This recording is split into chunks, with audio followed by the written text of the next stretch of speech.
Now in this module, you'll be introduced to the page builder, learning how to create stunning yet simple donation campaign page that you can go live with. Now you've already been introduced to the page builder in this previous module, but in this session, we'll explore best practice building that you can use for all your campaigns going forward. Now first, a quick note on templates. Every campaign you create is based on a pre-designed template, and in this case, the donation appeal template. These provide you a simple narrative and clean design, giving you enough guidance to develop a successful campaign. So, in this module, we are going to explore how to best use a template, making minor updates to get a great result, and showing you how to take it further. So, why don't we dive in? Now, within your campaign, select Pages, then Home. This is the primary page to your campaign. And you will notice that a web page is divided into rows, with each containing a number of columns. Rows and their columns can simply be added using Razorly's Add button. You can remove, copy, and even save rows as row templates. And every row has its own settings, giving you access to color and background settings, column settings, and advanced spacing and attribute options. In every column, you place blocks. Blocks display the content elements on your page, and it may be simple text or image or a button, but Razorly has a range of other blocks that you will use over time. Now, let's take a look at a few. The heading block allows you to paste in content using your heading styles, whether that be H1, 2, 3, up to 6, and these are configured in your design settings. The paragraph block is for your body copy. A great little tip is in advance, if you go to Attributes and type in small, smaller, or smallest, you can start changing the font size, and it also works with large, larger, and largest. Another common block is the button block. The button block allows you to set up different links that are going to navigate for your different pages. With every button block, you have the option for 3 different buttons in a line. First button, second button, and third button.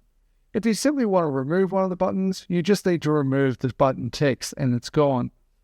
Button links can be configured simply by adding in the link URL. You can also choose from the different styles available from your design settings. And you can also give buttons different attributes within button classes as well for some more flexibility. The image block is helpful if you just want to be putting in a simple image within one of your columns. Here you can simply select and drag the image in, and we have our image placed. In the image settings, you have the option to change the image width and also its alignment as well. Razorly's donation form is controlled by 2 different blocks. The first is the one already in our template, which is actually called the donation button. And here you have plenty of options to configure it, including changing the copy of what appears in the button, and also the display options from a single button to donation amounts displayed as well, giving you a lot of flexibility. The donation button is fantastic to just minimize the real estate on your page. But you do also have the donation form available for you as well. Simply by selecting donation form, I can be pasting it here and I can see the donation form. All the settings for the form are going to be found in your campaign settings.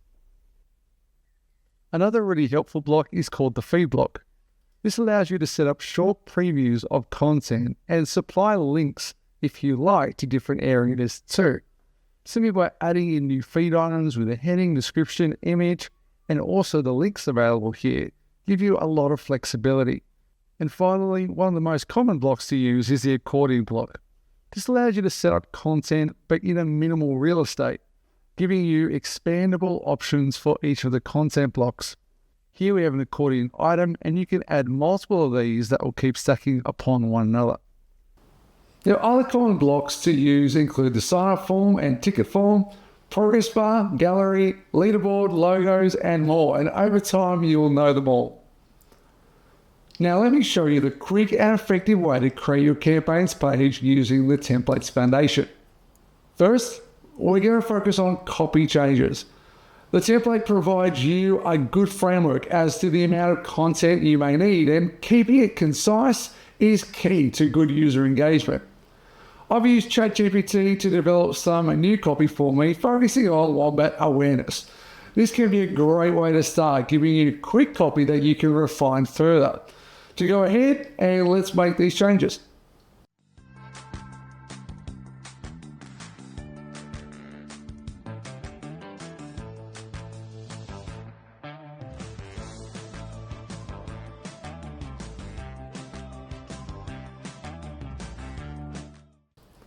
Now next, let's change the imagery. Most campaigns will require 3 images. Here are some great quick tips on image selection. First, no more than 3 subjects in an image. Also, images in landscape at a minimum of HD resolution, 1920 by 1080 is a good place to start. And compress your images to under 300 kilobytes. Free online tools like TinyPNG can save your images in web format and dramatically improve your file size. Now I'll go ahead and make some of these image changes.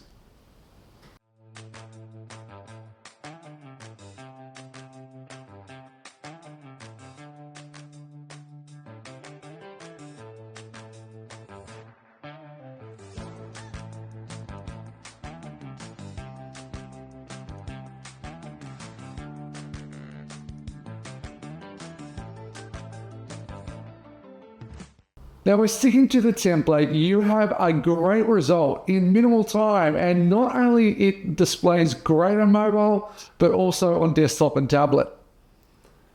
Now you may be wanting to take this further. Now let me show you 2 quick tricks that will save you a lot of time and hassle. First, say you want another page in your campaign, maybe one that links out from the feed block preview. Well, from Pages, select Create Page. Provide page title, internal title, what you see on the back end, and a simple URL path. Now use the Clone Page From option and select the home page. Do notice that you also can clone pages from other campaigns. This makes creating new pages so much faster and, more importantly, provides you with consistency. Now let's update this page, making it a little simpler since it's just a secondary page.